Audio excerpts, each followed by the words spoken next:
In this age of gender confusion, it's difficult to find advice you can trust to help protect your child from those who would seek to unduly influence them, setting them up to be manipulated and exploited.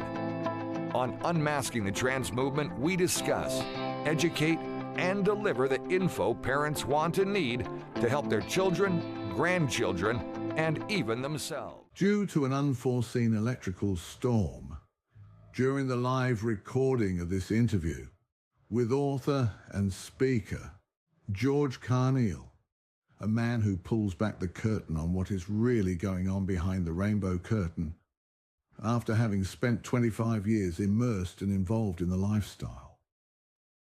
Though the audio was uninterrupted, the video experienced intermittent interruptions. But please stay tuned, as the conversation is filled with important information describing how vulnerable minors are being targeted by predators within the LGBTQ+ community, and also by those pushing the grand lie called trans, and what parents and all good people need to know to better ensure the protection of vulnerable minors and to help them get the real help they need to heal from the deep emotional struggles and wounds that make them easy targets for the predators who would target them for manipulation, abuse, and financial and sexual exploitation. Welcome to Unmasking the Trans Movement. Now, here's your host, Brad Wilder. Good evening, everyone, and welcome to Unmasking the Trans Movement with John Euler. I'm Brad Wilder, your host. With us tonight, Dr. Ann Gillies is here. She's got lots to talk about, along with John Euler and our special guest. You don't even know where our guest is from, so we're going to find that out in about, right now. Let's just jump right in. George Carneal is here. John, let's jump over with you first and foremost. John, it's great to have you back on the program. Always a great way to spend our Sunday nights as we talk about the issue at hand, and obviously lots of topics within the issue at hand. And that's why we bring not only yourself, but Dr. Ann Gillies with you, and our special guest tonight, George, who has a story to tell. And it's going to be empowering, it's going to be enlightening, and I believe that this message is going to be something that's going to help individuals moving forward as well. So welcome to the program, everybody. Great to have you here. Thanks for having me. Be here. Brad, thank you as always. This is a labor of love on all of our parts. Everybody on the screen here, we're all donating our time. Why? Because we care. We care about the protection of women and children. We care about the protection of all people, but especially those most vulnerable and those that are most vulnerable to sexual predators and those that have designs upon people to profit off of financially as well as target sexually, tend to be women and minors. So that's what Unmasking the Trans Movement is all about. And Dr. Ann Gillies, who has her own world as far as her own website, her own ministry. You just ran for political office, I think the second time, Ann, right? You are out there in Canada. Brad, you're also from Canada. We have a little window of time, and George Carneal, welcome. You're our guest. As you were just telling us off mic, we in the States have a little window of time, but you in Canada, you are under this totalitarian, there's no other way to put it, virtually. Okay, we'll say it's virtually a totalitarian state now, where if anybody's going to speak the truth, they're going to get silenced, and it's all inverted, and it's called hate speech. So, Ann, thank you. You're my co-host, but more than that, you are a fighter you're a champion for families and for kids that have been wounded. You and I are trauma specialists. You have certification in complex trauma. So welcome back. You've been a world traveler. It's been kind of a crazy year, but yeah, it's so good to be here again, and really pleased. I'm always pleased to work with you, John and Brad, and I am very excited. As we were talking off camera with George, I think we're going to have a really interesting show, because George's story, it definitely needs to be told, and it certainly parallels some things, that I've experienced from clients, but also things in my own family. So let's get right into it, and welcome, George. Thank you for having me. And George, welcome. What I will do is I'm just going to share the screen right off the bat so that people know where to find you. So let me see if I can do my multiple tabs going on here. We'll just talk. Well, George, while I'm setting things up on my end, tell people where they can find you. What are the different avenues? Well, I am in the USA, and my father is a Southern Baptist minister, and I wrote the book From Queer to Christ. And my website is George Carneal, C-A-R Neal, N as in Nancy, EAL.com. And I wrote the book just sharing how I got involved in the homosexual lifestyle for 25 years and what God had to do to reveal the lies and to get me out of that lifestyle. And I really just take the time to delve into, in the book, the reality of that lifestyle. It's not X-rated, but I don't sugarcoat it. But if you are a parent who has a child dealing with these issues, I hope you will find some hope and encouragement, and especially for Christians, if they're trying to understand how to best witness and help these individuals. I do take the time to take all of, or most of the talking points and debunk that with scripture and really just present the plan of salvation and the gospel to these individuals to let them know that there is hope in Christ and they can get out of that bondage. I've been out for about 18 years, so nobody can tell me that God isn't in the deliverance business, because he is doing a work in the LGBT community. He has not given up on them. There we go. What I want to show people is a very good interview. We'll just play the beginning of it, but you were on CBN, my apologies, and to give people a sense of where they can go as far as seeing some of your interviews. American popular culture is steadily being inundated with pro-LGBTQ messages.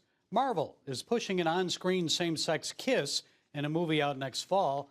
HGTV has announced it plans to feature a throuple in its House Hunter series. That show will feature a married man and a woman who have 2 kids and are in a relationship with another woman who lives with them.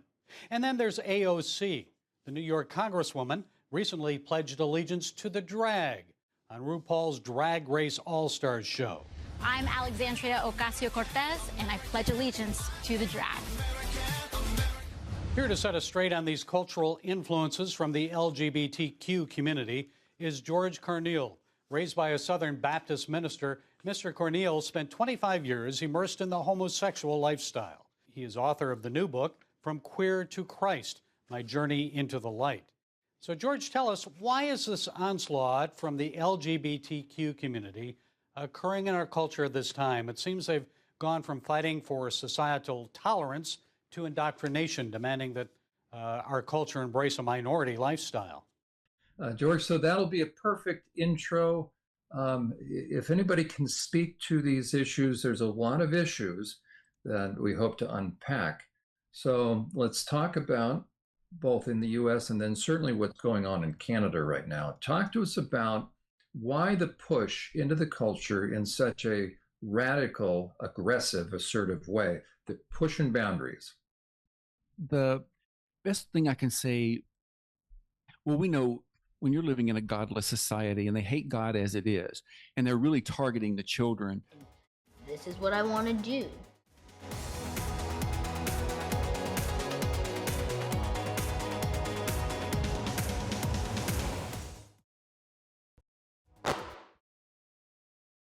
Hello, gorgeous. Hello.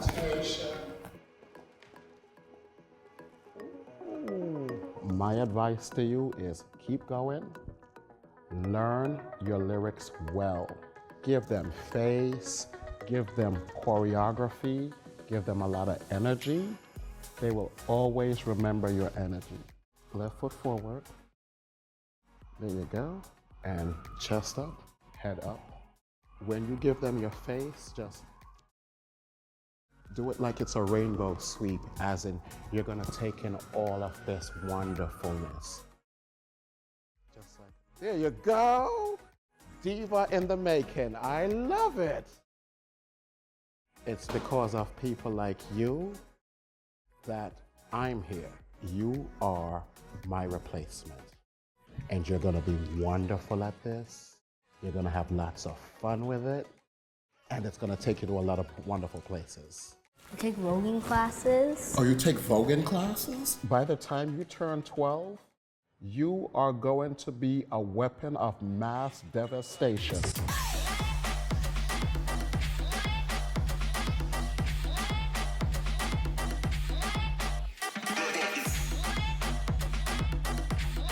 A lot of people ask me if I'm gonna be a drag queen forever, and it's always the same answer. Probably. I hope I'm still gonna be a drag queen. And if I'm not, that's totally fine. But I really hope that I can keep my lactation inside of me for the rest of my life.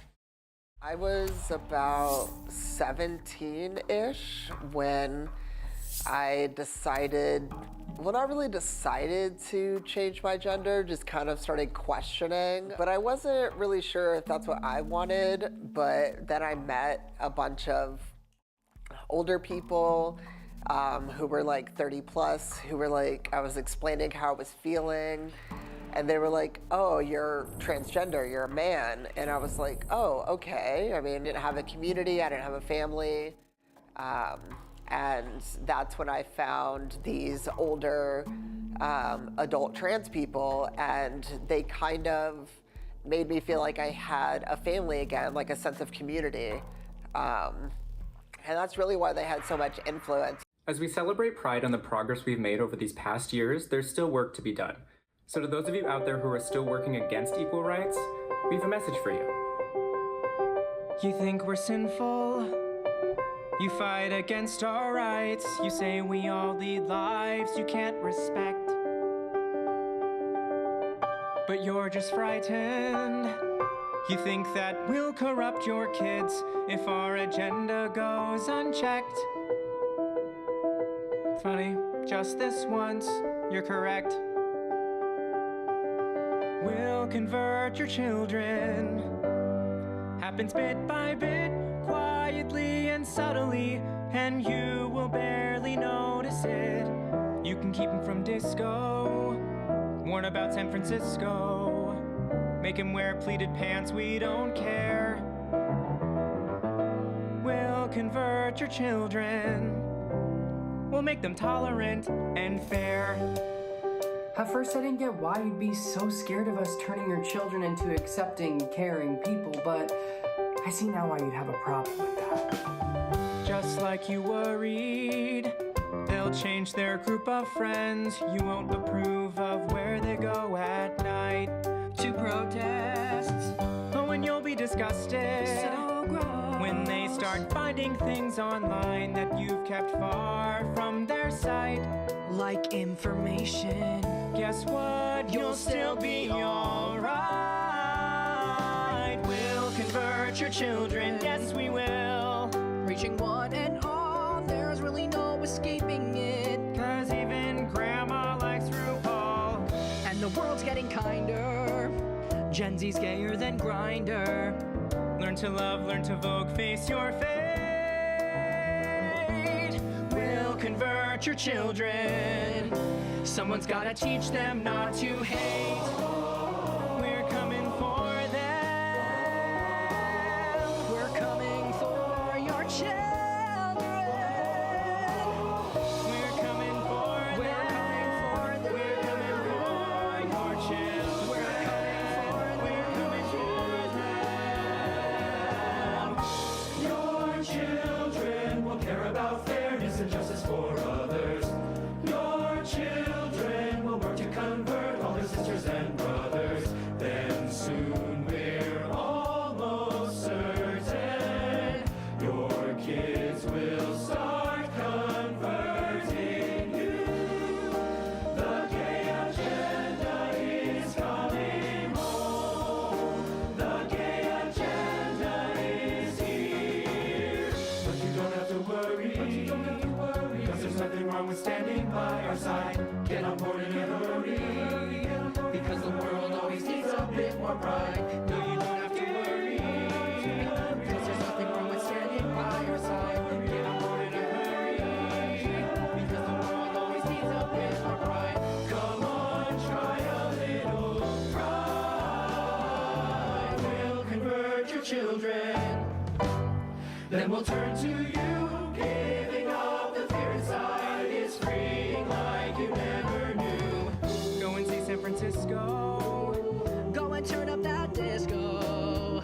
forget you were ever upset.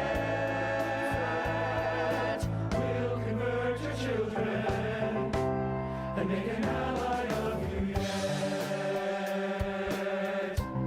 We'll make an ally of you yet. We'll make an ally of you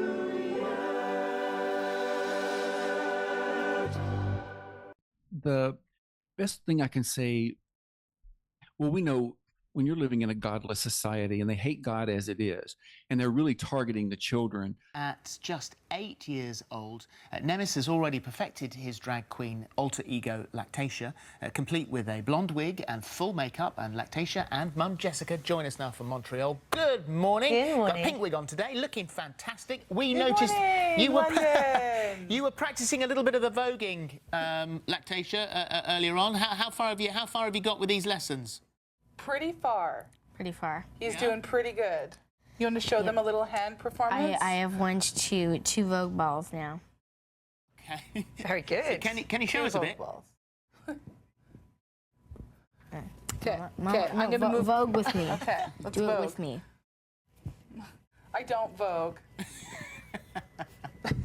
Don't get hit in the head. This Looking is good. very impressive. Looking good. Well done. You. So listen, Lactatia, votes. I've got to ask you, where did this all begin? They're talking to you, buddy.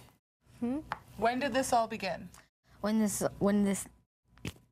did this all begin? When I was about 7. Well, I was actually 8, How? but Because we'll something say like I was 7. When I started watching RuPaul's Drag Race. It's so unethical when you have literal children, teenagers, making these decisions, because it's not the teenagers making it on their own. It's the adult influencers, telling them what they should and should not feel.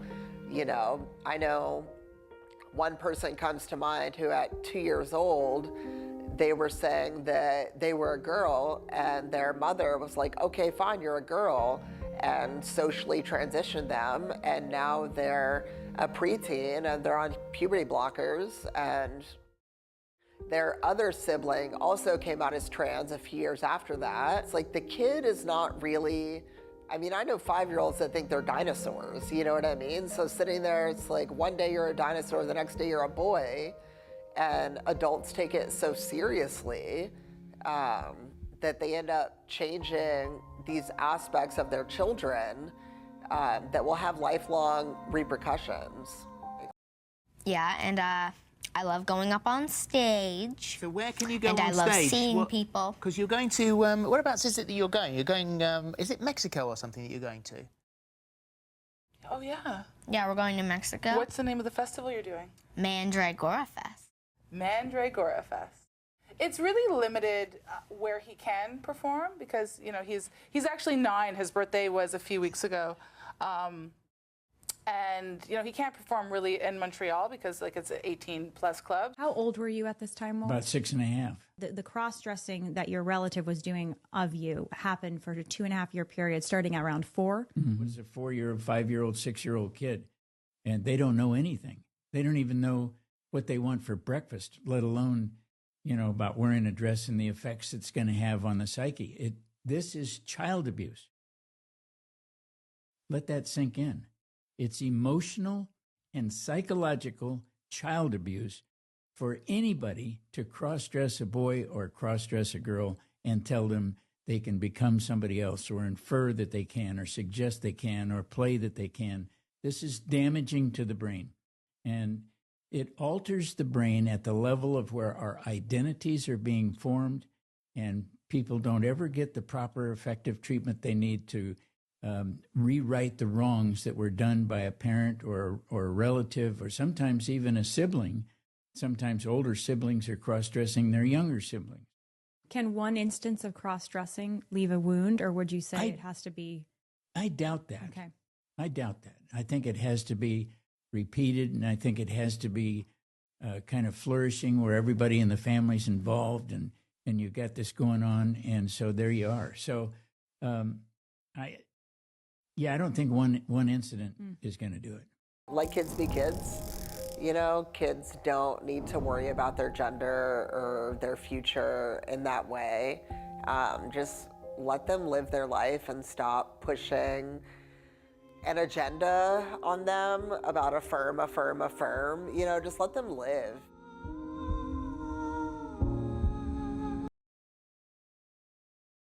You gonna be a drag queen forever? Yep, I'm gonna be a drag queen forever. I always say maybe, but yep, I'm gonna be a drag queen forever. Hope so. Walt, I gotta ask. I know we were touching on it earlier, but it's. I think it's a big question because it's happening a lot. There's a lot of moms today. I know one through a friend of a friend that are transing their kids or thinking their son is a girl. Their son says he's a girl, so they're dressing them as a girl. And the dads are involved and maybe okay with it. But is there some women that really, it becomes this agenda for them to do this? They think they're doing their child a favor. It sounds like your grandmother really, it was more than a game for her. She did it every time you came over, it sounds like. I can't get into her head on it, so I don't know. She drank a lot. She seemed to gain some enjoyment out of it. But let me be clear. No parent should ever cross-dress their kid and affirm them and be, as you say, a mom transing their kid. Then the mom actually should be taken out of the home and given counseling because the kid is being destroyed by mom. Why do you think, if you can share, and if it's okay if you don't have a hypothesis on this, why do you think, maybe you can't get in your grandma's head, but why do you think some women, it seems to be a trend today, almost, it's happening more than it's ever happened before, want to do this, want to support their very young child, sometimes their 2-year-old, in cross-dressing? Yeah, because if they bring this up in a conversation among other people, then they can tell you they're smarter than you are because they have a trans kid and they're much more open to things and they are psychologically helping their child. And the opposite is true. Mom is nuts and they're destroying their kid. And it's so hideous. It's institutionalized child abuse. It's not about the plight of gender-confused people. I had a very difficult childhood, severe neglect. My father was struggling with his own sexuality and gender. He would talk to me in strange ways, inappropriate ways about women's bodies. And we see it, I think, in older men that transition. Disturbing kind of flaunting of it. Do you think that doctors should be a little warier? The amount of young men, ridiculous that they would even be considered for transition. How far did you go with transitioning? Did you go? I went all the way. Whole hog? Yeah. I was so dissociated and so f***ed up that I didn't even comprehend the utter total brutality I'd inflicted upon my own form. It was brutal. It's nothing short of surgical self-harm, really. Is it a vagina? Of course it's not a vagina.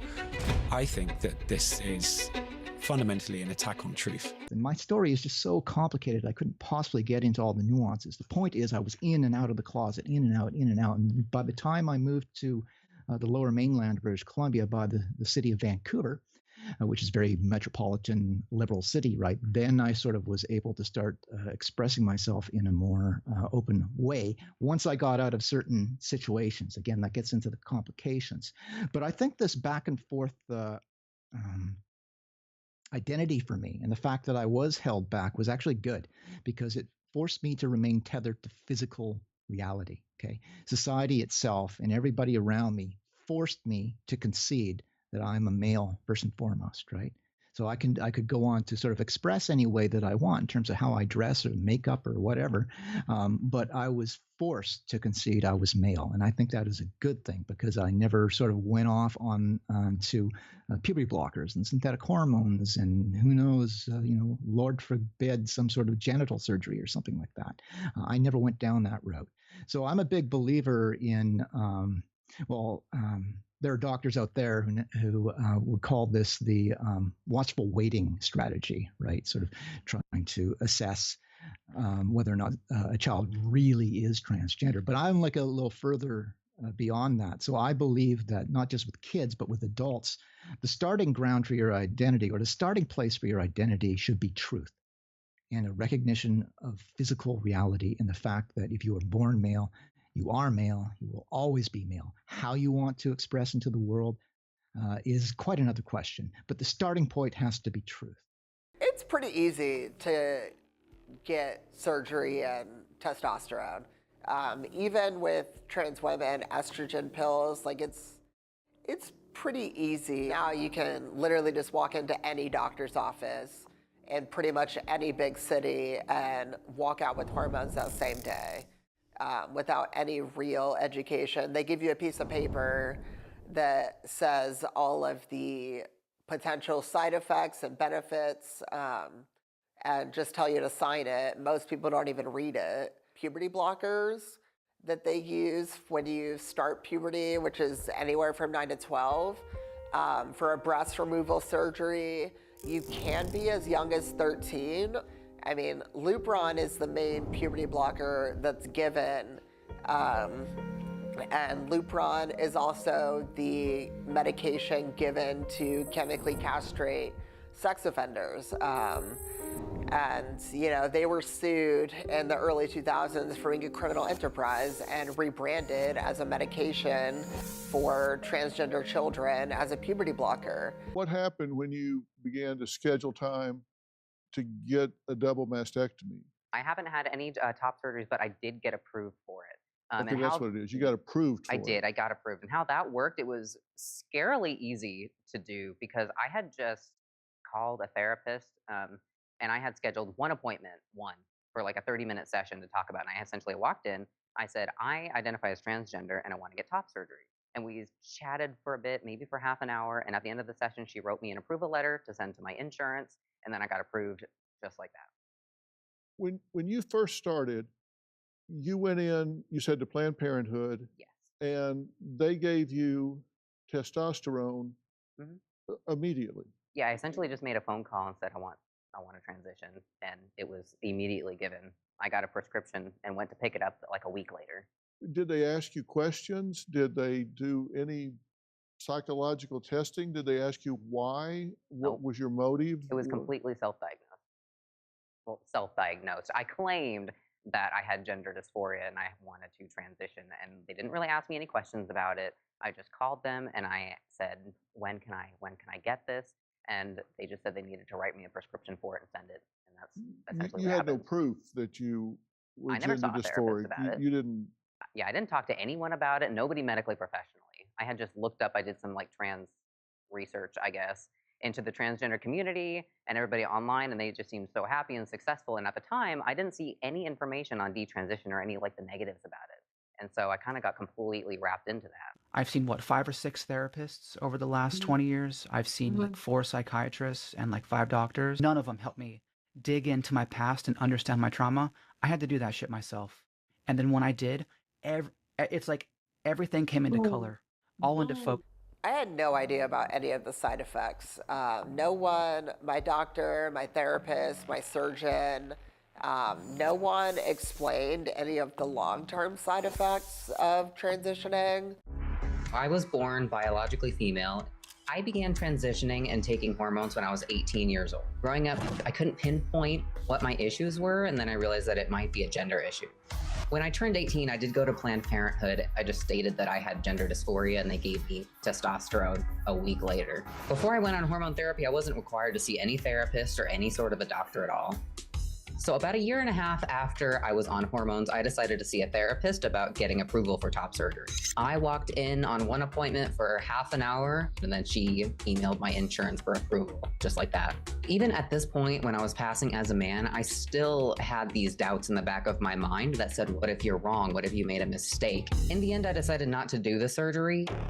At that point that I decided to detransition and live my life as a woman again.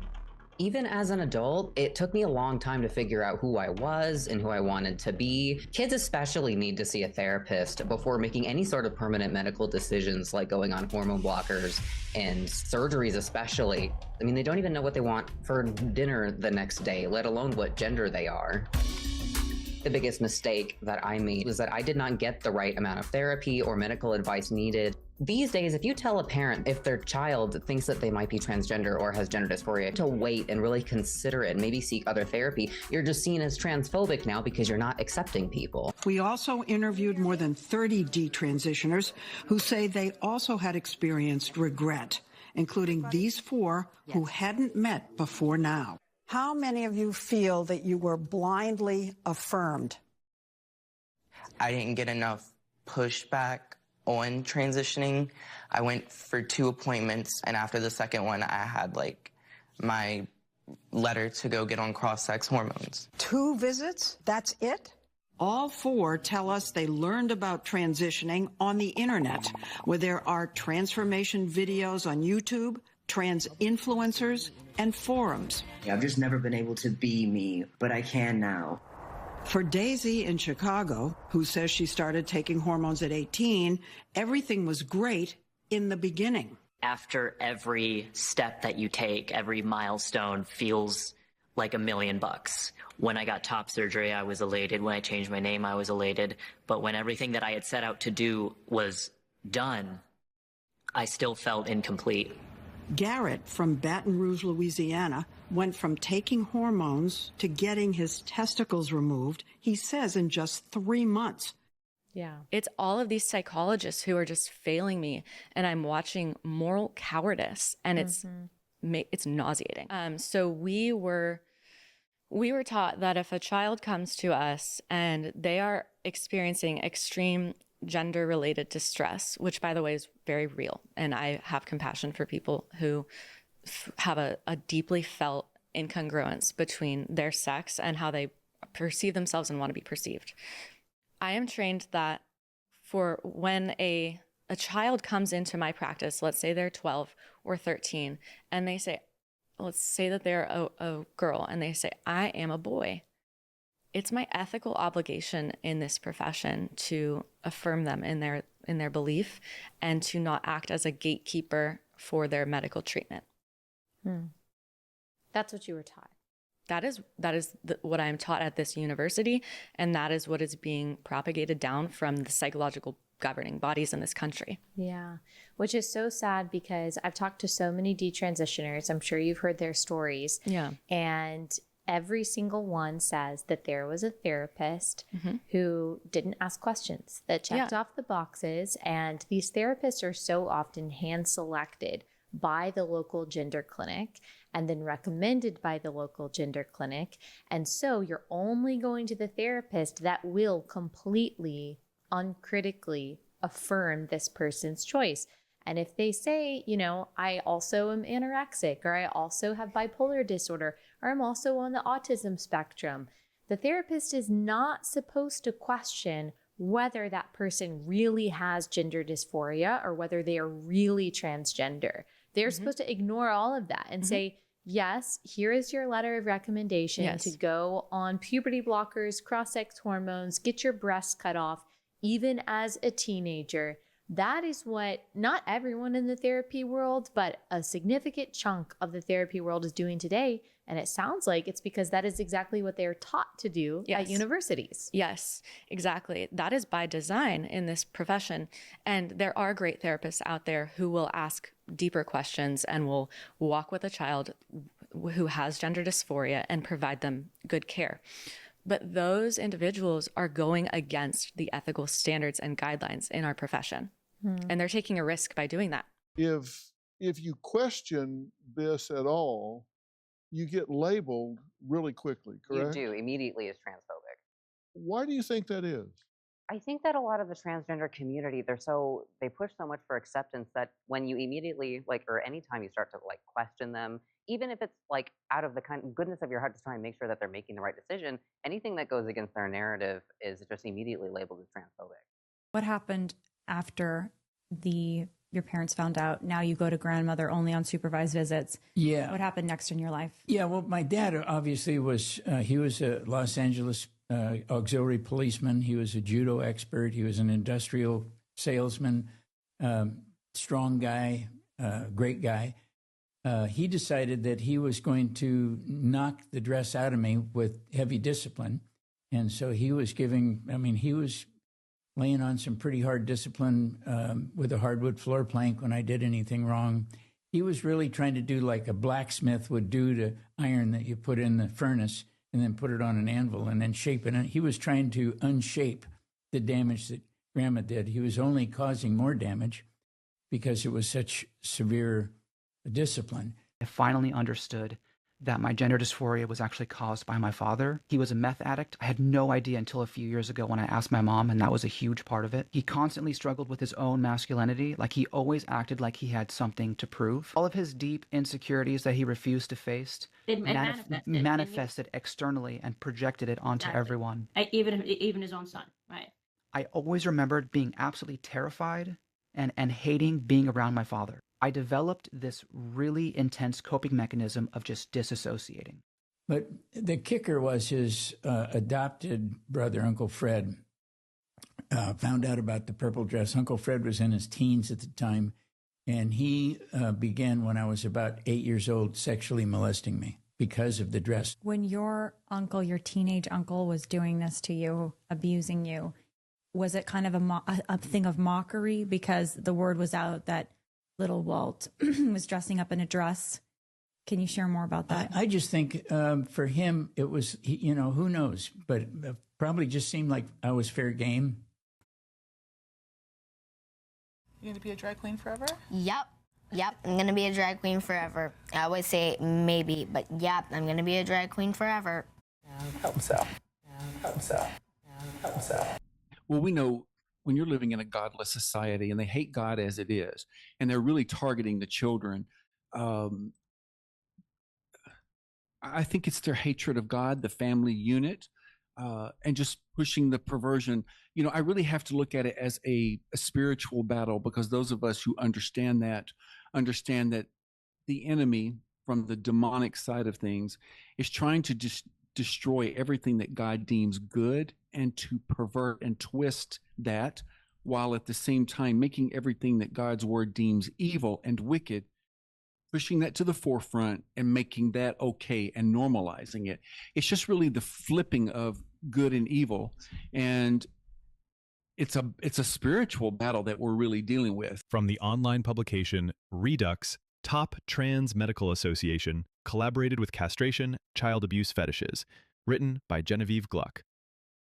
The now completely discredited World Professional Association for Transgender Health, WPATH, the international association which sought to set the guidelines for the medical transitioning of children, was found to have been collaborating with participants of a fetish forum that hosts and produces fictional child pornography and extreme sadomasochistic content.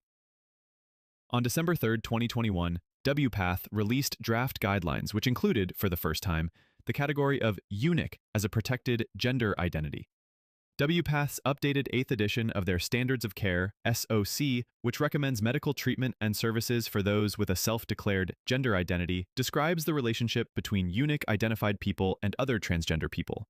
The document states, eunuch-identified people may share with other gender-diverse people a desire for reduction or elimination of masculine physical features, masculine genitals, or genital functioning. It also goes on to claim that eunuch-identified people may suffer the same minority stress as other stigmatized groups, and refers extensively to research collected from a hardcore fetish site called the Eunuch Archives, a site that features child sexual exploitation fantasies centered around stopping little boys from going through puberty. The Eunuch Archive began in the late 1990s in collaboration with body modification e-zine, BME, and was initially hosted on the same site. BME achieved some notoriety in the early 2000s for a viral video titled Pain Olympics, which featured men mutilating their genitals on camera. Prior to the official launch of the archive itself, members would congregate on a Usenet forum by the same name, which advertised itself in a news group dedicated to sadomasochism, alt.sex.bondage, a discussion group credited with coining the acronym BDSM in 1991. In the newsgroup alt.eunuch/questions, members shared castration fantasies, offered services, traded castration photos and videos, sought to connect with young men to feminize, asked for advice on chemical castration, and recommended doctors willing to perform surgeries without psychiatric evaluations. An FAQ document published at the beginning of the site's development recommended several other torture and bondage pornography forums for users to share images and request cutters. Notably, Usenet forums were the target of the FBI's first investigations into internet-based pedophile rings, as it provided a space for organizing and exchanging of child sexual abuse materials, including written pornography. In WPATH's draft Standards of Care, the Eunuch Archive's Fiction Archive is directly acknowledged and named. But the document does not mention the large amount of stories within the archive that directly involve the sadistic sexual abuse of children. The stories primarily focus on the eroticization of child castration. In some, little boys request the procedures themselves and express gratitude to the adults who performed the operations. In others, children may be forcibly castrated under extreme duress. Some narratives contain violent, sexualized depictions of children with stunted puberty being raped by doctors, written in sickening detail. Within the protected fiction archives, there were over 3,000 stories involving minors, including the explicit sexual abuse of children. And minor was a specially curated tag that users could select to easily access stories specifically featuring children. The fictional pornography includes themes such as Nazi doctors castrating children, baby boys being fed milk with estrogen in order to be violently sex trafficked as adolescents, and pedophilic fantasies of children who have been castrated to halt their puberty, freezing them in a childlike state. There are many potential benefits from transitioning from male to female. You can get sexual excitement from having a feminine body, the superiority of female aesthetics, access to the transbian dating pool, because you're a transbian, full body orgasms, multiple orgasms from penile stimulation. You will feel your emotions stronger and be happier on estrogen. Your breasts will become sensitive. Being able to attract cis lesbians if you become attractive enough. Being able to attract high quality males for sex. Softer. You are a sissy. You embrace your sissyhood with open arms. You love being a sissy. You have always been a sissy. You will always be a sissy. You embrace your sissy self with pride and joy. Your femininity grows stronger every day. You are soft, delicate, and beautifully submissive. Symmetrical, bitch. Do not fucking do a middle part. Every time I done a middle part, something always looked off, and I felt like I was always like, it would like be lackluster on me, you know? Like, if you have a symmetrical face, you have to do a middle part. It's gonna just harmonize with all of your other features. Also, if you don't have a symmetrical face, it doesn't mean you're fucking ugly, okay? Unsymmetrical faces are like two sides of a face, and it's two different beautiful women that are fighting for attention, which makes a really beautiful, or just it can be just as beautiful as having a symmetrical face. That's all I want to fucking say. You have an unsymmetrical face side part. Is a huge sense of regret that I have. So I experienced post-surgical depression, which is when I had a lot of regret immediately after surgery about what I did.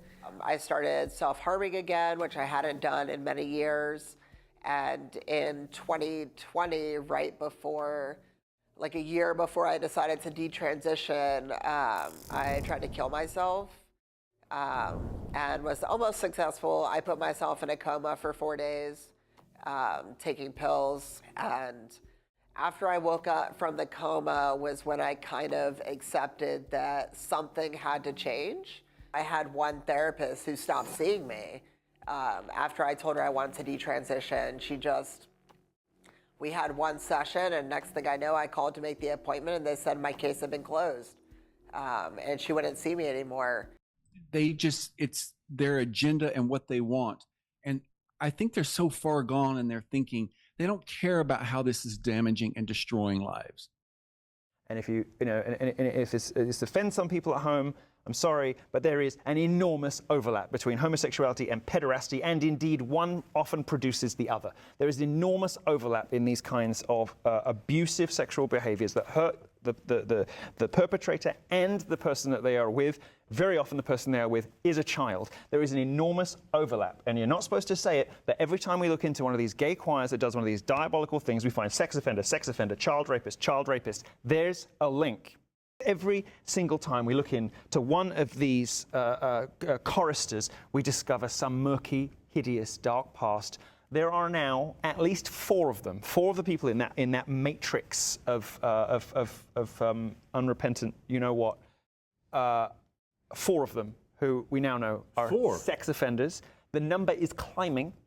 And of those sex offenders, at least one of them was arrested for sexual activity with a child under 14 years old. Now, this isn't just hearsay. This is a direct correlation of David Eugene Wallace. It's just one example.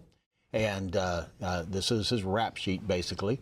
Lewd or lascivious acts with a child under 14 years of age. If we go back to the previous still there, the previous screenshot, he is right there in the red in the lower right-hand corner. That's the same guy. 3 up and 1 over, yes. You'll see the red box and around so it. This is one example. As Milo said, there's others within the course. So are they coming for your children? Well, they already have. And they've been convicted of it. And so I think that these people tell us who they are. Oh, certainly. All we have to do is listen and take them at their word. Yes.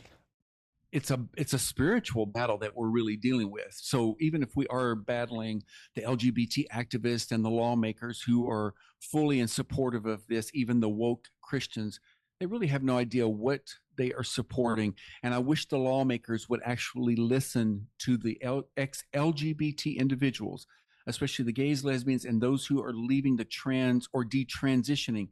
If you listen to our horror stories and what we've been through, I would hope that they would stop for a moment and, with a fair-minded attitude, rethink their position in supporting this, because the activists don't care about the children and the young men and women whose lives are being destroyed.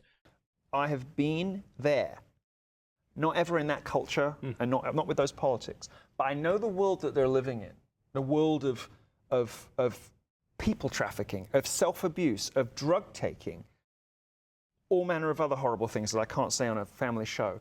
I know how deep and sick and dark and horrible it is, and clambering my way out of that. The thing that really makes me furious is the double standards, the hypocrisy. I mean, it gives you a clue into the psychology, like, you know, the statement they put out when they took this video down about, oh, we've been getting vicious calls, you know, all the rest of it. Are you surprised when you told America's parents that you were going to be coming for their children, that you got a couple of phone calls saying no thanks in some quite fruity language? Like, oh, we've informed law enforcement, we're getting death threats. It's a cry-bully dynamic. This aggressive, taunting, triumphalist, smug, threatening demeanor that immediately twists and contorts itself into wailing victimhood. This is a key to understanding the psychic break that has happened in these individuals that's left them like this. There isn't a single normal person in America who watched this and thought, good on you, mate, nice one, more of that, please. Nobody except the most ingrained, broken, politically compromised lunatics. I mean, it's, you know, the fact that they publish it, the fact that anybody thought that it could possibly be a good idea to publish it is chilling and terrifying. Because the activists don't care about the children and the young men and women whose lives are being destroyed. It's their agenda and what they want. And I think they're so far gone in their thinking, they don't care about how this is damaging and destroying lives. So George, could I ask you a question? Maybe take it back a few steps, and because we see young people being targeted strategically, and through our education system and social media, just it's coming at them left, right, and center, even young children. But can I ask you, for you, I mean, you've been out for a long time, out of the LGBTQ, but you were embedded in that, and I will call it a lifestyle, an alternate lifestyle, for a lot of years.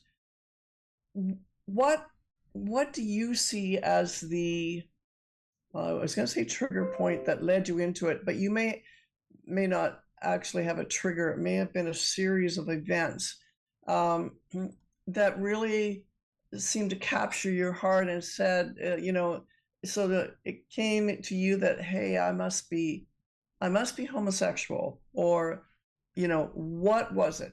What did you see as some of those indicators? It was a series of events for me, and I'll try to make this quick. When I was growing up, I remember in first grade being attracted to a little boy and a little girl in my first grade class. But as I started to progress through school, I was bullied relentlessly from the boys, and I was really rejected and an outcast. Yes. Also, I had a very distant relationship with my father. He was not very demonstrative in his love. And because of the demands of his ministry, he wasn't always home. So I was very deficient in male bonding. Yes. As I went on through the school years and was dealing with the bullying and the physical assaults and one guy threatening to slit my throat, it was just constant. I was on edge all of the time. So when I was going through that and then going to church where inevitably you'll hear the messages on Sodom and Gomorrah and how God destroyed those cities. And I really started to internalize a lot of self-hatred, hatred toward God, hatred toward my father or anyone who even discussed Sodom and Gomorrah, because I didn't ask for these feelings and I didn't understand why I was saddled with them, whereas my brothers and my sister weren't homosexual. So I had a lot of rage. And then when you would often hear Christians at that time talk about the perverted sodomites, the fags, and, you know, especially when AIDS hit the scene, you know, you would hear Christians and plenty of people say, well, this is God's judgment on the fags. I really never saw God as an ally, and I thought God hated me. So therefore I hated him and I rejected him. And it was once I walked into a gay bar at 18, it was the first time I was around men or guys, and I wasn't being mistreated.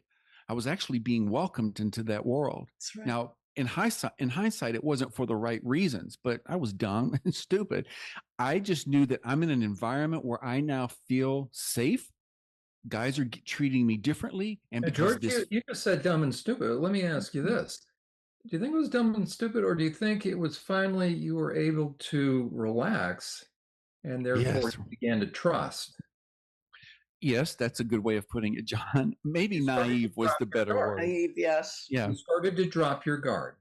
Yeah. Exactly. Understandably.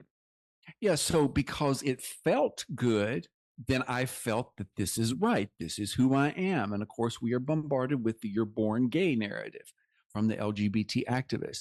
And because I was a troubled youth and had psychological, emotional troubles for much of my particularly early years as a young man, I sort of ended up getting into transgender sex work and got involved in that. And that got me into even deeper levels of this and connected me extensively to what I'll call the underground transgender sex community. Right. Now, Jen, can you tell us what age approximately? Well, I got into that when I was in my early 20s. And I was sort of, I would say, lured into that by some people who were sort of in that sort of what we'll call bisexual LGBTQ underground community. It wasn't until I became addicted to that lifestyle. And my having sex with men was not about being rebellious against God as much as I craved male attention. I was so deficient in that. And I had a lot of trauma as a child as a result of what I went through. And I will always state this: when it comes to the LGBT community, it is a broken community. And that is not said in a condemning way. I care about the community. I have a lot of friends in that community. But if you get to the root core issues, you're going to find a lot of shame, rejection, trauma, a lot of pain, abuse, physical, sexual, emotional, otherwise, verbal. And so I think where the LGBT community gets it right is they basically reach out to all of the misfits, the outcasts, the geeks, what they would deem the losers, those who are misfits. And they say, come on in, we will welcome you. And so when you are so desperate as a teenager to want to fit in somewhere and belong, that becomes attractive. As a matter of fact, do you mind going into that a little bit? Because my contention is that for those who have found themselves in alternative lifestyles, especially for men, my contention is that because you either have the aggressor or predator or those being preyed upon. And pornography plays a tremendous role in both. For the predators, they never try to stop. And in fact, my contention is nothing really happened to them. They are just men that became deviant, and the further into deviance they got, it'll manifest itself in different ways. What are your thoughts about what I just said? And then how do you think that may have played a part? Because I think that's crucial for people to understand, especially for guys that end up going into, you called it sex work, some will call it prostitution, you know, whatever label you want to put on it. Because when I was working in the prison on the psych staff, we had a number of guys that were transgender that I would say are legitimate in the sense that they would never harm a child, they would never sexualize a child, but they were busted in one way or another connected to prostitution. Right. Well, so first of all, like, and I have to be careful with the language here because I am always getting into public sparring matches with leaders of the LGBTQ community locally. So I have to be very careful on how I phrase things. But it should be understood, I think, that within the, particularly the gay community, and when I was growing up, like when I was a young, so tween, right? There were no women who were trying to lure me sexually. Okay, there were, and I encountered at least two gay males who were, probably in their 30s. I don't even know how old they were, who began sort of seeing me as this wayward, lost, wild creature that they could lure into their lair, right? And they did, and they used drugs to sort of lure me in, and they began sort of gently, making sexual allusions and giving me sexual ideas, and began talking about how, whether or not I was gay or not, because I remember the one guy said, because I'm gay, I just want you to know that I'm gay. So if you're gay, you need to know that it's okay to tell me, right? So they sort of worked my mind at that point and sort of began sort of giving me what I'll call positive sort of sexual feedback. And as a very wounded, rejected youth, this sort of positive feedback kind of like at first was sort of kind of alarming to me, because the first time that I was lured that way, I was basically drawn into a house with two much older, much larger men. And here they are sort of giving me sexual, sexual come-ons and ideas and stuff at a time when, being openly gay still wasn't really considered appropriate, certainly within the Christian community, right? So I was kind of alarmed at first, but they kind of and that's part of the grooming process, right? Yeah. So there is this element within the gay community who, and I wouldn't say like the whole pedophile thing's another question. These were what you would call how they pronounce it, hebephiles, right? So they were attracted to pubescent young males who are just coming into their sexuality. It's like they're just coming into their sexuality. So they have some sort of kinky sort of attraction to being able to sort of explore that aspect of a young male, right? So there are those elements within the gay community, and I encountered them.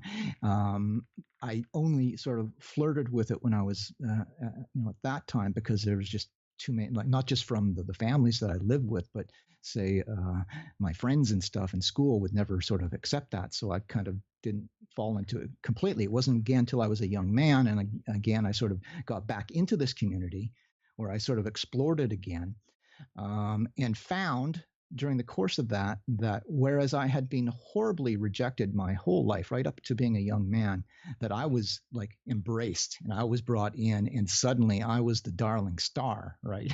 I found that I had sort of certain qualities that these men lusted after, and they showered me with all of this positive attention. In the Christian community, unfortunately, not all, but there's a small but very vocal portion of that community who are just downright hateful. They're spiteful. They want to rail against the homosexuals, but they don't want to lift a finger to do anything to understand the issue and help these individuals. And so the reason why so many of those who want so desperately to get out of that lifestyle fall back into that lifestyle is because when they go into the church is ill-equipped to understand this issue and to help them. And what they don't understand is that when I and so many others have walked away from the gay lifestyle, we now become enemy number one. We are seen as Judases, and we've betrayed the community. From the alternative lifestyle community. Right. Yes. So we are now seen as mentally ill, self-loathing homosexuals, and they turn their backs on us and turn against us and threaten us. You go into the church where you don't have a support system. They don't know what to do with you. And so that loneliness and that isolation, it takes a very strong person, and really the strength of God having worked in my life to help me to be able to still overcome those challenges, but not slip back into that lifestyle. And I just wish the church would see these individuals as people who are broken, even though I know some of them are knuckleheads and they're very vocal and hateful and spiteful as the Christians they rail against. If you really truly get to the heart of most of those individuals, they are broken and they are hurting. And a lot of them were raised in the church home. They so desperately want a relationship with God, but they don't know how to do it. I just couldn't reconcile that God loved me and that he would want anything to do with me. And that led me on a path down the occult and in New Age teachings and in Hinduism. But thankfully, God was patient. He exposed the lies of those world religions, as well as the lies of the LGBT activists. And it was really just a series of events before he finally brought me to the truth. And I was finally able to walk out of that life. And of course, with the help of the Holy Spirit and really proper biblical counseling, I was able to deal with a lot of those root core issues, which changed what was driving the behavior. And that's why I am where I am today. So all praise to the good Lord above.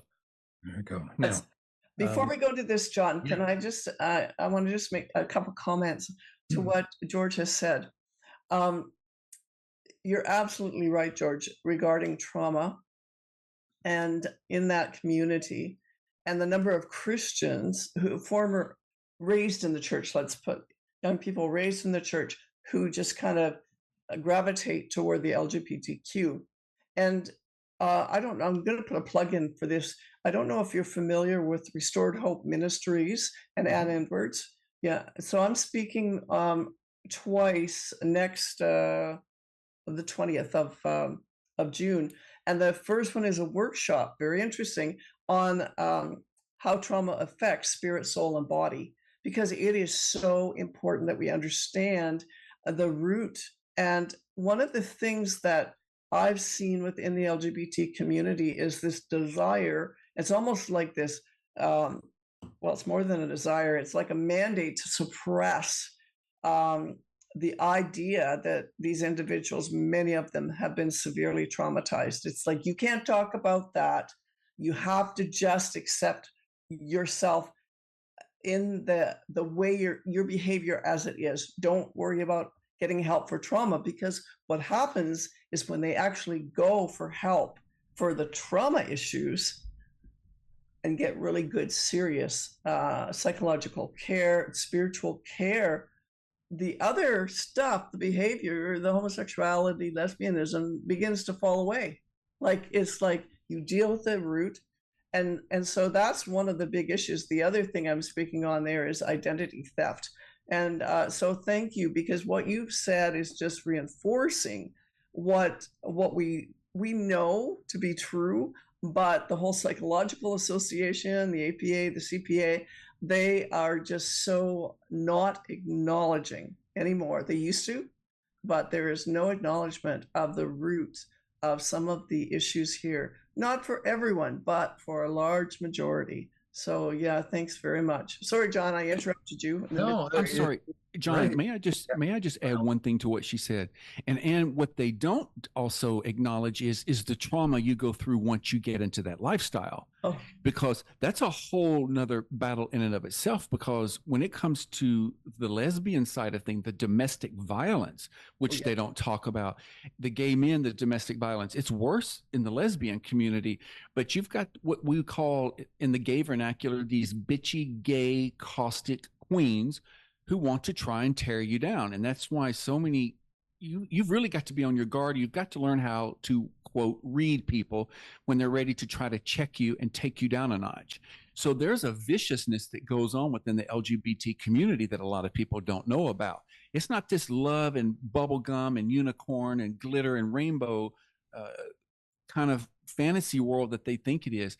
There is a viciousness within that community. Back at the age of 17, JoJo Siwa came out to the public as a lesbian. And in recent months, we've discovered she no longer identifies that way at the age of 22. And she is in a public relationship with Chris Hughes, who she met on the set of Celebrity Big Brother. This has been incredibly controversial for people who are fans of her, people who are haters alike, and some people consider it hypocritical. Much of the LGBTQ community is lashing out at her for denying her true identity as a lesbian, and they're saying she needs to come back out of the closet. Miley Cyrus was one of those people who joked about it. But I saw a recent TMZ video where they interviewed JoJo about her new relationship and all of the commentary on it, and she is quite literally glowing, and it's not just the light that they're blaring onto her face. She can't stop smiling. She is even dressing in a different way. She just looks more conventionally attractive. She's not going around in costumes all the time with rainbows everywhere. She seems to be really growing up into her own and becoming an adult and maturing. And her response to all of this backlash is, I think, quite mature. She's not lashing out back at these people. She just thinks that her relationship should speak for itself. And I want to play this video. About 40 seconds in is when she comments on it. Okay, here we go. The thing is love is a beautiful rainbow, and I think that the LGBTQIA community needs to remember that love is love, and I think the hate from within the community is something that I've learned a lot from, and I think that a lot of people get to grow from, and I'm one of those people, but I think that it just, again, I get to be an example of love is love, you can be happy, and Hi Divas, how are you guys? talking about how love is love. Oh, okay. Yeah. But she's beaming. I mean, you can tell she's happier when she's now in a relationship with a man. And I think this is the natural way of things. Now she has just done an interview with Daily Mail talking about the pressure she faced from the gay community to join the cult, essentially. She said, I was pressured into calling myself a lesbian, and she told the truth about her relationship with Chris Hughes and the ex, Kath Ebbs, who she publicly dumped, who is a female that identifies as non-binary. So basically, this is the comment that's going viral from it. She said, when I came out at 17, I said, I'm pansexual because I don't care about gender. But then I kind of boxed myself in and I said, I'm a lesbian. And I think I did that because of pressure. In a weird way, I think it came a little bit from inside the LGBTQ community at times. I think she was kind of groomed into identifying as gay for a lot of different reasons. One of them being that she's a child star who was raised on a reality TV show. Colleen Ballinger, who ran the... I forgot about that. Holy crap. Yeah, the Miranda Sings YouTube channel. She had inappropriately close friendships with a lot of her fans, JoJo Siwa being just one of them. And a lot of people blamed Colleen Ballinger for that. JoJo Siwa, you know, eventually identifying as gay. Perhaps Colleen's influence had something to do with that. There was also details about Colleen sharing like way too much about her sex life. Yeah. They were incredibly close for a long time when JoJo Siwa was still a child, which I think is something to raise an eyebrow at the very least. So there's a viciousness that goes on within the LGBT community that a lot of people don't know about. It's not this love and bubblegum and unicorn and glitter and rainbow kind of fantasy world that they think it is. There is a viciousness within that community, not to mention people who are HIV positive who don't even disclose that and sleep with these young men, and they're now HIV positive. the drugs, the alcohol, and how dangerous it is when you're meeting people on these apps. People I know who've been raped, robbed, murdered, and not to mention the loneliness, the isolation, the battles with drugs and alcohol and pornography. This is a whole set of other issues that people don't think about. And I wish the lawmakers would stop and listen to people like us. But this is the thing I hear from so many gay men from around the world. They tell me how desperate they want out of that lifestyle, how miserable they are.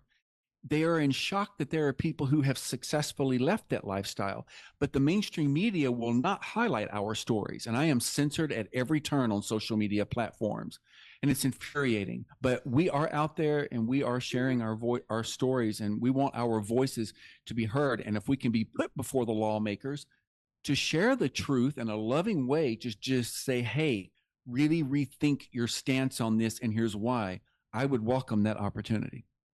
So another thing here, I keep interrupting you, John. I'll try and be quiet after this. What you're talking about is exactly what my son, who was part of the LGBTQ for about 11 years, said when he left. It was like totally ostracized. You are so, you are just the king of the world when you're in the community, but you dare leave the community. And so it's very cult-like. But what you're describing is this idea that you don't exist. You don't exist if you become formerly gay. If you're formerly gay, if you leave that lifestyle and become celibate, or you choose down the road to marry the opposite sex, you don't exist. And you don't exist to our lawmakers, our politicians, and we're seeing the exact same thing that has happened to gays and lesbians, former gays and lesbians, for decades, being ignored. The same thing is happening now with the detransitioners. It's like, no, you don't exist. There's something, we're not talking about you because we're going to deny this is happening. And I think when you talked earlier, when we were behind the scenes, talking about a window of time, I think it is going to be the detransitioners who might just end up spearheading a new wave to actually break this all open. That's my prayer. I think it's going to happen. I'm talking to a few in Canada, and actually we're starting a documentary in July with Focus on the Family. So that they're going to get their voices out there, and we just need to we just have to get it out there through all kinds of different media sources to the public. And that's the hard part. That's the hard part. You've been doing a great job, but yeah, you're not, I just want to say to those people listening who may have struggled with same-sex attraction or gender confusion, that you're not alone. You're not going to be ignored. There are people who can help you and stand beside you. And even when, like in Canada, you can't go to a psychologist or to a counselor here, a certified counselor, and receive anything but affirmation therapy. So it makes it very, very difficult. But there are some ministries and people that can help. And so, we just need to break this open. And I hope that this show will help to do that. Let me speak to two things. I'm very mindful. Both Anne and Brad, you're in Canada. So, right, we've got people that, George, you've spoken to the level of aggressiveness, right? Unless anybody's gone toe to toe with these activists, they don't know. And you've been on the receiving end of it, George. You're immersed in that. I've been fairly immersed in my own way as far as those that have been dogging my steps. Why? Because I speak to the issue of how to protect women and children, but especially kids, from predators, financial and sexual predators. Well, guess who's come out of the woodwork? Since 2018, they've been dogging my steps, going after then my employment, my certifications. They are relentless. George, you've been on the receiving end of that, and you as well. So I want to speak to two issues right off the bat. George, you introduced, rightfully so, and very appreciatively so, the issue of spirituality. And I'm going to show people how This is simply an assessment of what is true, because there is a merging or amalgam within the trans movement, those pushing it, those activists. You've got, if you're not aware of it, right, if one is not aware of it, you're going to be shocked by, George, what you said, but I'll show a couple of screenshots here in a second, that it is the movement that has merged spirituality and this movement about identity. So we need to address people holistically, body, soul, and spirit, mind, will, and emotions. Existential therapy, by the way, focuses on 3 primary questions in order to help Viktor Frankl, who wrote the book, Man's Search for Meaning. His family and he went through the Holocaust experience. He was a psychiatrist, and he has surmised that unless somebody can answer 3 primary questions, they will not be able to be whole or settled on the inside, reducing anxiety, which is, where did I come from? Why am I here? And where am I going? So we are in line with, even in this discussion here, main psychological thought. We're not going to sit there and let someone try to say, oh, there they go. They're introducing spirituality. And now the other thing, of course, will be, oh, this is conversion therapy. This is not conversion therapy. What this is, and it used to be mainstream in psychology in the 80s and 90s, which is this: values clarification. That's what counseling at its root is all about. Because if I am not aligned with my core values, there's going to be an issue. Yeah. And what's happened in the field of psychology, because of all the pressure from the activists, suddenly therapy can no longer be therapy. We have to just sit there and shake our head as professionals, rather than begin to help someone explore possibility of trauma, or where did these thoughts come from? And by the way, a therapist doesn't set the goals. In the counseling center, right? Somebody comes in and a therapist, a normal therapist, will say, what brings you in here? What do you want to look at? Tell me, why are you here? So a therapist is there to help reflect and help challenge and explore in order to help that person. They've come to us. I'm a therapist, right? They come to us, or they come to a pastor, but obviously if they're going to a pastor, it's more spiritually minded. But still, if I can't have a way of looking at, where is this difficulty, where's this struggle, where's this angst, where is this internal unsettledness coming from, then I, as a helping professional, am not helping. I'm simply leaving the person in their stuff, and I'll tell you what's going to happen. And George, you deal with it all the time, and you, right, is the person with their internal pain is going to look for pain management. They're going to look for self-anesthetizing activities, relationships, or substances, or they're going to become compulsive. And name your compulsion, right? There's a billion of them. Sex, drugs, rock and roll, sports, shopping. Sorry, Brad, about sports there. Okay, gambling, anything. So if I, as a helping professional, cannot think deeply about these issues and cannot surmise that, oh, maybe the thing isn't the thing that's bringing the person in, then we're not helping them. All we're doing is consigning them to still now be stuck in their stuff. And if I tell them now they found their true identity, now we've really we've become part of the problem. So I want to show people, we'll speak to the issue of spirituality. Okay, here was just a screenshot, right? Look at what's on, and we've shown this before. There's a number of things we've talked about before on this program. What is on the girl on the right? These look, I mean, guess their age. They can't be any more than 8, they're not very old, but this actually came from a teenager's wallpaper, so to speak, on her, and it may have even come from curriculum, okay? That's a satanic pentagram. There's a pentagram.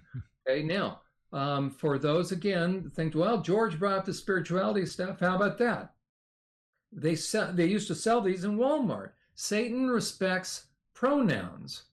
Okay, now where did that come from? Well, maybe we've got, look in the background. We've got the satanic temple that has moved right in.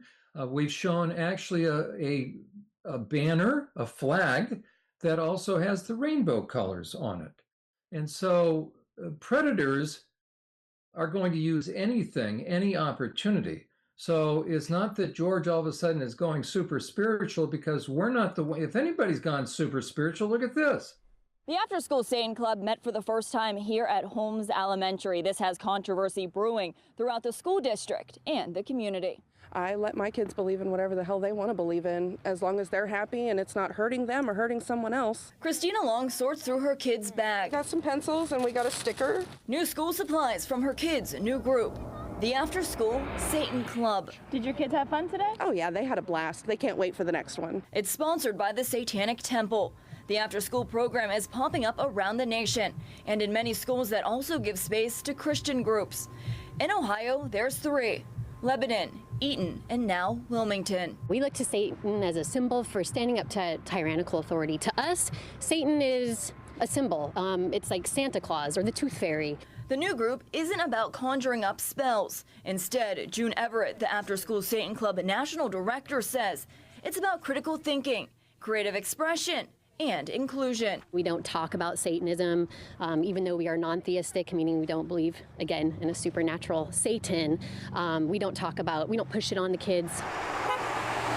Playing devil's advocate is Jane Johns. She stands alongside others that question the Satan Club's motives. I think most people are frightened by hearing that. I mean, that is a little uneasy to take in. Wilmington City Schools released a lengthy statement that reads in part, the After School Satan Club is not a district or school-sponsored event, and it does not endorse the activities or the intent of the group or any religious groups. I understand that we have to have both. You know, if you allow one, you have to allow the other. But, you know, with Satanism, everything's linked to be evil. It's what we've been taught.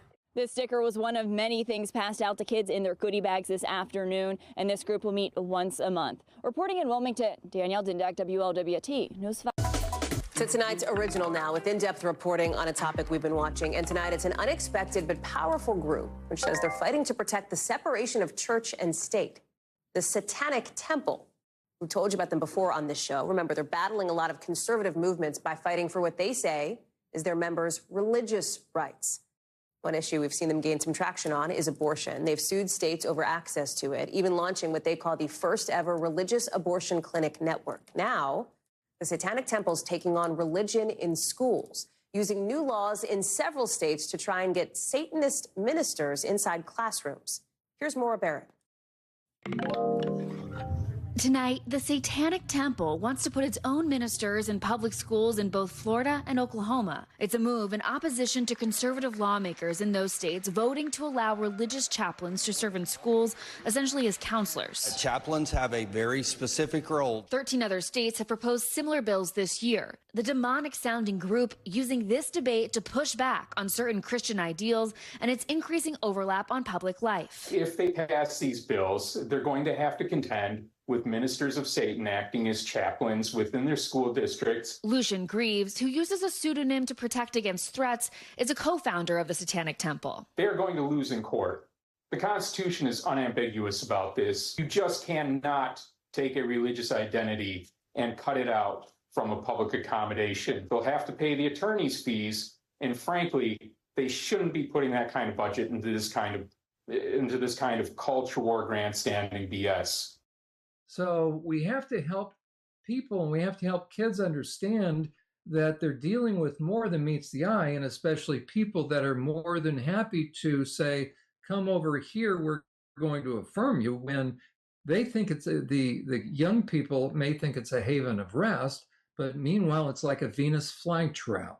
Yes. So you picked up the kids dressed like that? Yeah. Okay. Why do you call your bus the Lolita line? Why is it called the Lolita line? Why is it called the Lolita line? Sick people. Like when people are mentally sick, you can't talk to them. Let them drive. Yeah. Don't ever bother with it. Tell me what is. The mania.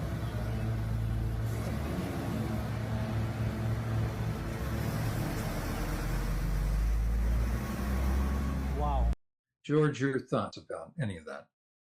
Absolutely. That was part of the reason why I had a sex addiction and really medicated through drugs and alcohol as well. Sleeping with men and the drugs and alcohol was a way for me to temporarily get out of my head. I was in so much pain and depressed and suicidal, and I did attempt to take my life. And if you knew the number of gay men who are now involved in Satanism, it's alarming to me. But sadly, when they don't feel that there's a God who loves them, you guys may not know this, but there are gay men who will intentionally seek out other HIV positive men and sleep with them so they can then become HIV positive, because at that point, then they can just go sleep and they don't care about their lives. And in Very fact, self-destructive, very self-destructive. it is a very self-destructive lifestyle. And sometimes the men will wear those radioactive symbols that you would see on hazmat suits and stuff.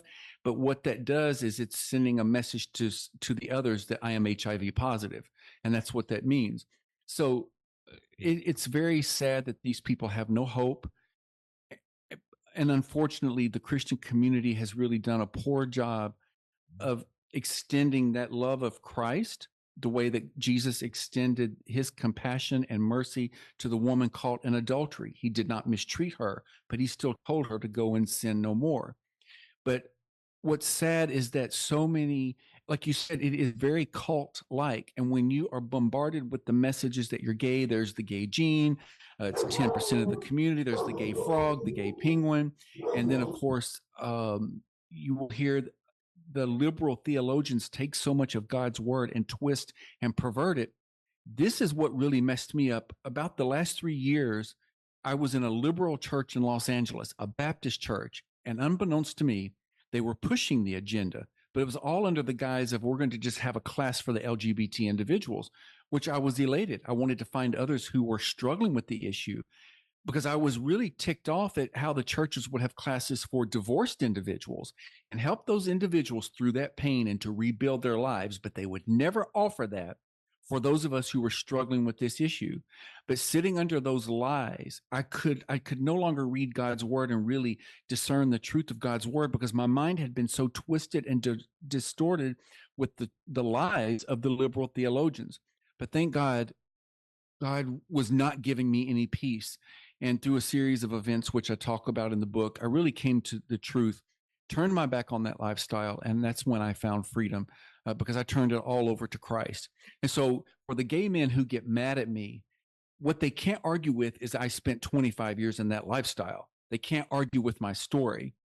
And I know what God has done in my life, and I know the freedom that I have found as a result. And I'm seeing what God is doing in the other lives of LGBT individuals. But I will tell you real quickly, Laura Logan, the former 60 Minutes correspondent, she actually did an interview and she exposed having met a UN insider who, when she asked him, she said, why is it that they are targeting the children? And I'm going to paraphrase what he said.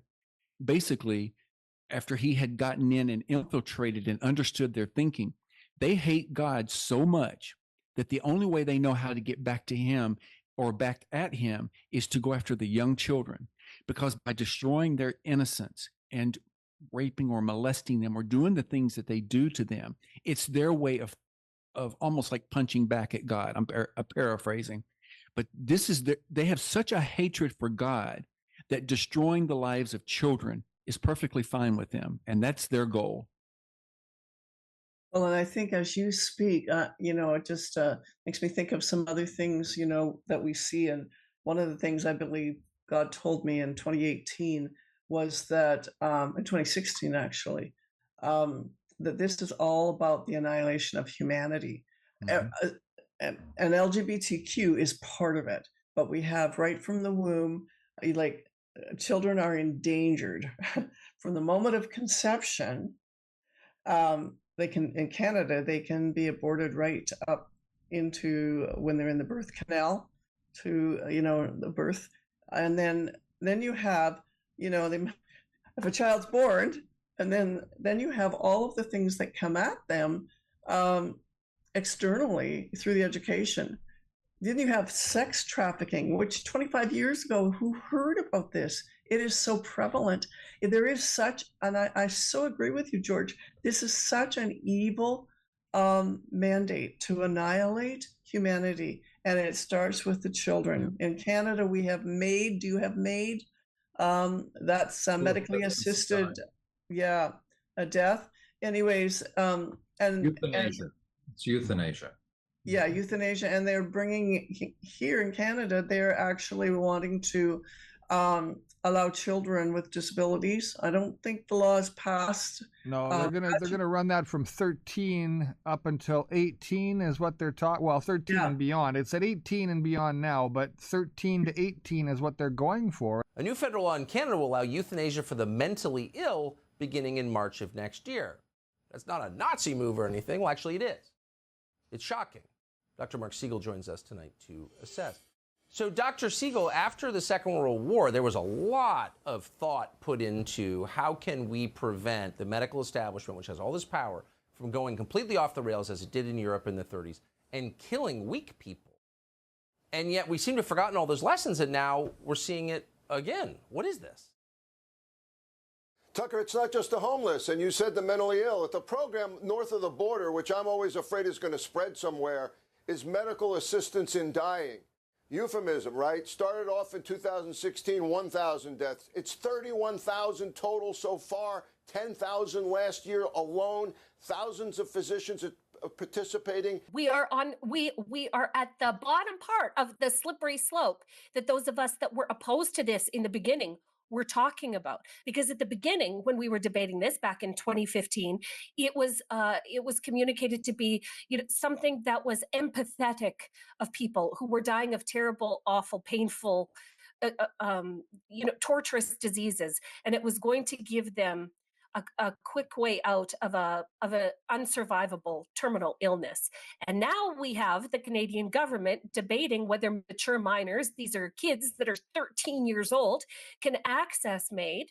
We're debating whether people with mental illness can access MAID. So this is, we are on the slippery slope, Canada. This is what we were talking about back in 2015. All it took was 10 years for the government of Canada, I will say they are demonic and evil government of Canada, to go from, this is going to be so rare. It's going to be so rarely accessed and used by the people. Only the sickest Canadians are going to have access to this. To kids can do this without parental knowledge or consent. 10 years. That's all it took.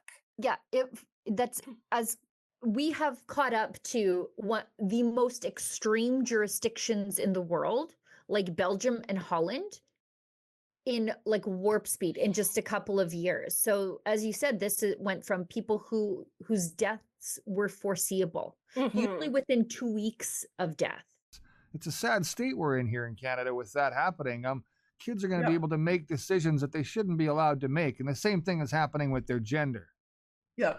Well, and even if a child is depressed, and not disabled in some way, but just depressed. And so, and without their parents' consent.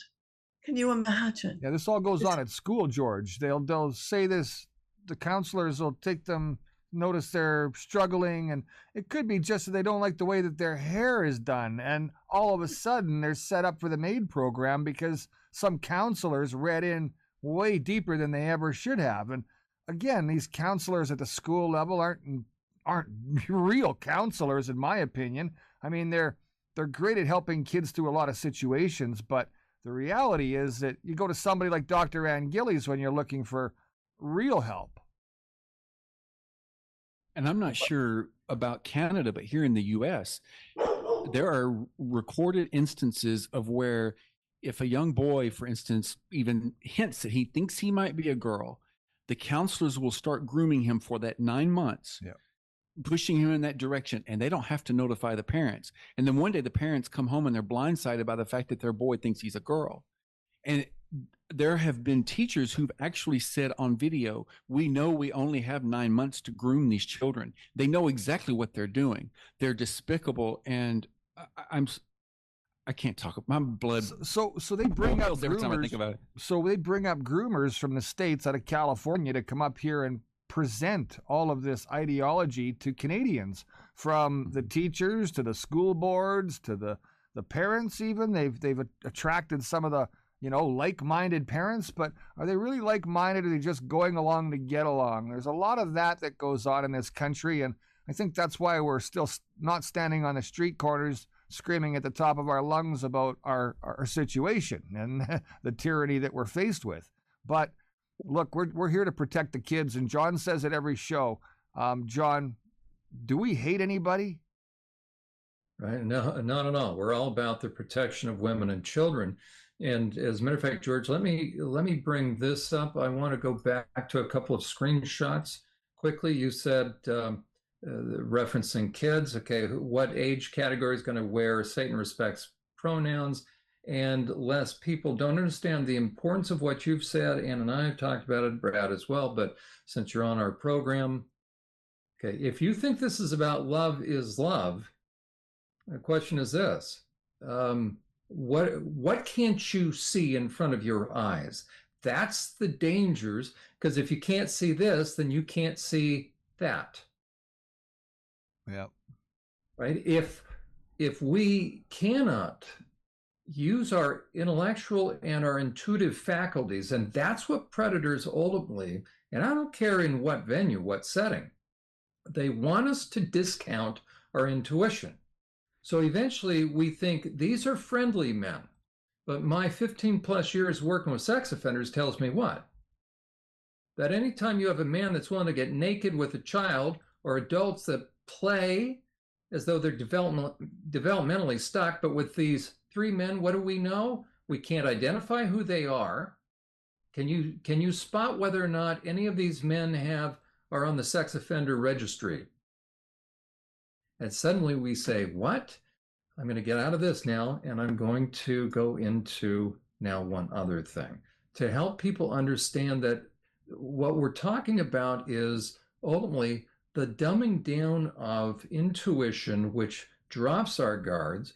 We're going to talk about the exposure of pornography, because in Canada, they call it SOGI, sex ed, sexual orientation, gender identity, call it 1, 2, 3. But ultimately, George, as you brought up, and here's a chart that I put together, I will decrease this. These are terms found in the ancient book of wisdom called the Book of Proverbs, as well as the Book of Psalms. So I like psychology, but I'm going to go with something time-tested. So in the Book of Psalms, Book of Proverbs, what it describes is a downward slope that if somebody gets off the straight and narrow, that's the blue. And the reason it's colored like that is we have a full range of emotions because we're made in God's image. And God feels some kind of way depending upon how we're treating other people, quite frankly.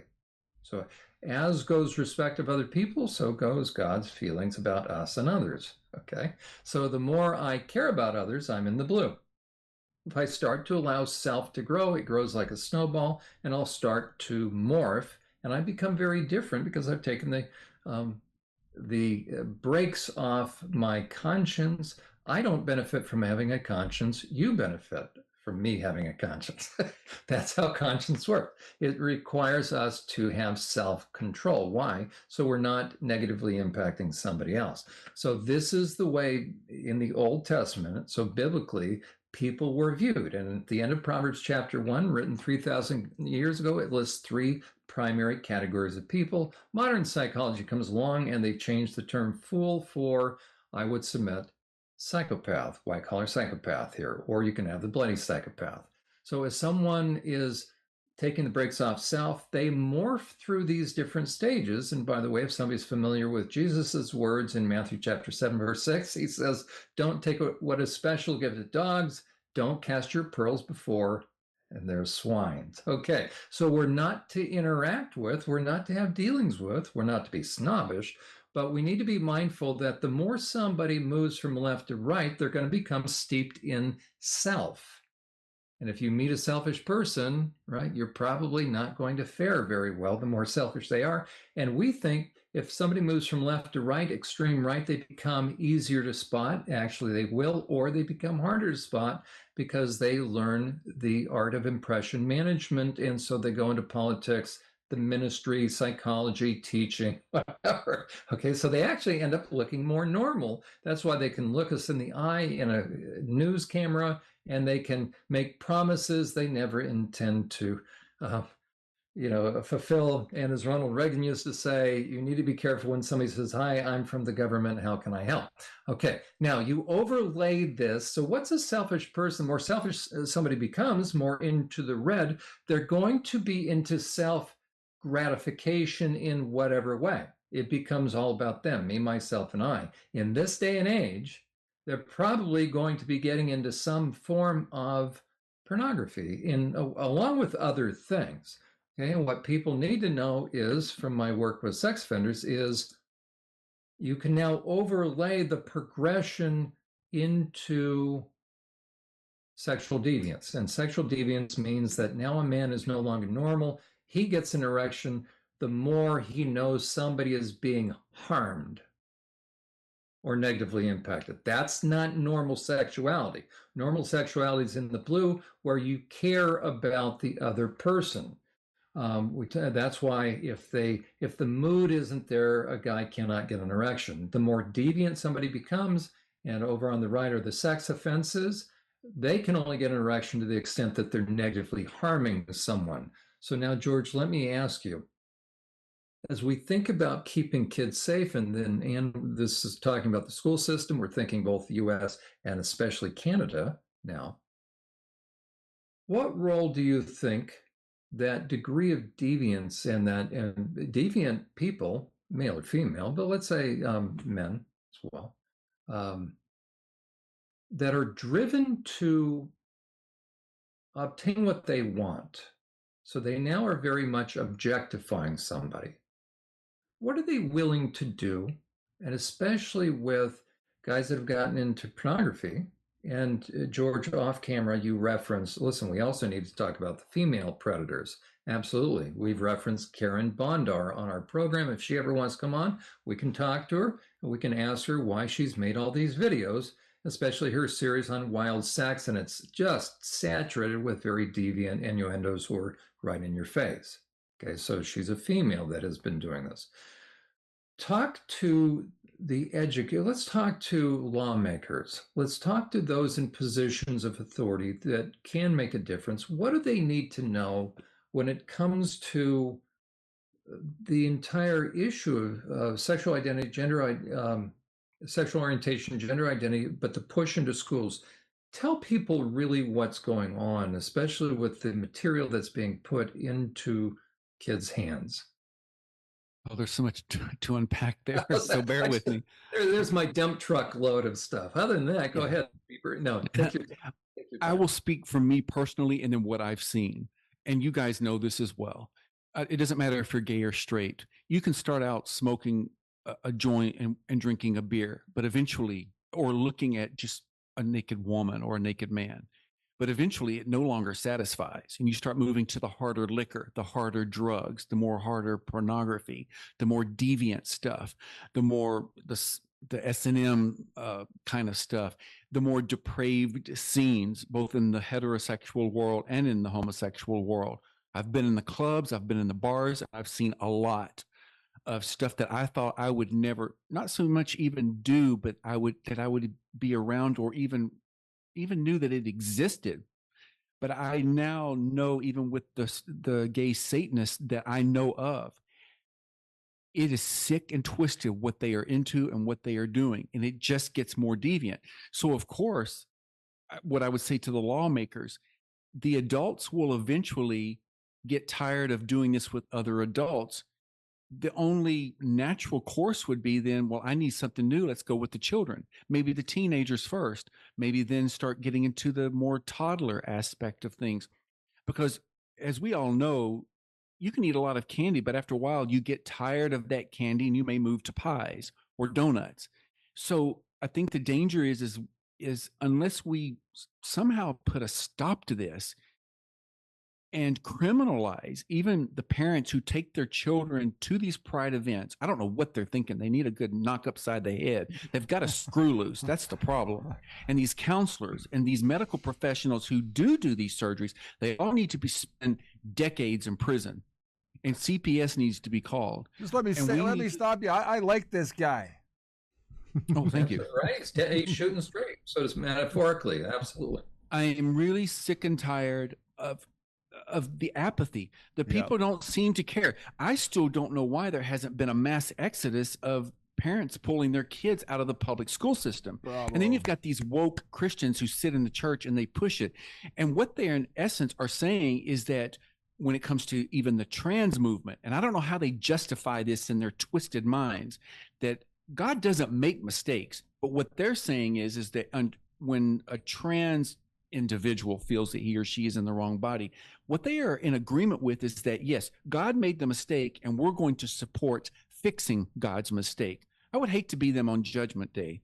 So, and you've got a lot of these apathetic, lukewarm Christians and society in general. They won't get up and fight. I've seen it firsthand. I've had pastors, I've had deacons look me in the eye, knowing what my background is and knowing what my ministry is. And they'll say, oh, so many people are dealing with this. We're going to bring you in and you can talk to the youth, because I need to get before the youth to give them a different narrative. And they never follow through because they're a bunch of gutless cowards. Wow. They don't want to offend anyone. They want to offend God, but they don't want to offend people. And it really ticks me off. And I see how apathetic and lukewarm and gutless and cowardly the church has become overall, not all, because there are some real fighters out there and I know them, but they won't stop to think about the kids whose lives are being destroyed. And the reason why I'm passionate about it is that I lost 25 years of my life believing that happiness could be found at the end of the gay rainbow. I wasted 25 years of my life, and I was so miserable and depressed and suicidal again. It was really at that point of take my life or give Jesus a chance. And I'm so glad that I gave Jesus a chance, and he completely, radically changed my life. So I want to get to the youth. I can't stop them from making the decisions that they make. But if I'm able to say to them, this is the reality of that lifestyle, at least they will never say, how come no one told me? Because no one told me. And I had to learn it the hard way. And I just don't want to see kids go through it. And the other part that just really angers me is the emails that I get from pastors and parents whose kids are cutting themselves. They're taking their lives. They're abandoning their faith. They're getting involved in the occult and Satanism. Even parents who are risking divorce because one parent will support that child, but the other one doesn't. So that's causing friction in the home. But it's these heartbreaking stories that I hear, including pastors who very well know that they can't stand before the congregation and say, I have a trans child or a gay lesbian child, because they know the congregation, by and large, will eat them alive, gossip about them. I've had people tell me that they've had congregation members gossip about me and others in the church who are gay or lesbian. And I said to that person, I bet not once no one called them out and said, instead of us gossiping about them, why don't we lift them up in prayer and help them? But no, it's just easier to castigate and condemn and ostracize them versus trying to have compassion. Those same people are under the same grace as God gives us. You know, Jesus died for them as well. They're not getting a pass simply because they're heterosexual. It doesn't get you a pass into heaven. It's the rejection of Christ that sends a person to hell. And the gays and lesbians need to know that, yes, God's word is clear. It is an abomination, but he loves you. He doesn't have an axe to grind with the LGBT community. He hates your sin, but he hates the sin of heterosexuals as well. He hates sin, but forgiveness is available to all who come to the cross. That includes women who've had abortions, people who are on death row, people who are involved in the porn industry. It doesn't matter what your bondage is. Forgiveness is available at the cross, and God can radically transform your life. But no, let's not sit around and have these conversations. Let's just hold hands and sing Kumbaya and wait for the rapture. George, I want to quickly just jump in for a second. I'm sorry, guys, but it brings me to just the criminal element of this all. We're talking extortion, coercion, intimidation. Those are criminal words that come with criminal sentences. Is that what you'd recommend to parents out there, is to start using that kind of language in their discussions with school boards, teachers, pastors? You know, who would you, how do you get through to these people? Because we're not, obviously. Well, first of all, there are plenty of videos of parents who are confronting these board members, but I would talk to a local attorney and see what your rights are and threaten those board members with prosecution and arrest and sue them into oblivion, do whatever it takes, or better yet, all of those parents start running to get on the school board so they can get that filth out of the school system. But if not, there are national organizations, at least here in the US that I know of, and I'm sure maybe in Canada, who do fight for the rights of the parents and sue their britches off of them, show them no mercy. Our children, the children are at risk, and we must fight for them. And at least I know that I can look at my nieces and nephews and say to them, I tried to fight for you. And what I wish these parents would understand is if the activists get their way, the day is coming where grown men and women will legally be able to have sex with their underage children and grandchildren. And if they dare to balk, they will be arrested for a hate crime. And I said this years ago in media interviews about the movement of the pedophile, pedosexual, trying to legalize this. And I was accused of being a conspiracy theorist. You're crazy. That's never going to happen. And now I've had people come back to me and say, we thought you were nuts, but we see that it is happening. Our apologies once again for the technical difficulties we experienced as the interview began due to a sudden electrical storm. But our guest, George Carneal, has graciously agreed to return soon to continue this important interview, where he will highlight additional ways in which minors are being targeted by predators who are using alternative lifestyles, the LGBTQ, and the grand lie called trans to gain direct hands-on access to them. On behalf of our host, John K. Euler, Dr. Ann Gillis, and our producer, Brad Wilder, and our special guest, George Carneal, we thank you for watching. Be sure to like, share, and subscribe to our channel to ensure you are notified when part 2 of this interview, as well as other important interviews, are published on Unmasking the Trans Movement podcast.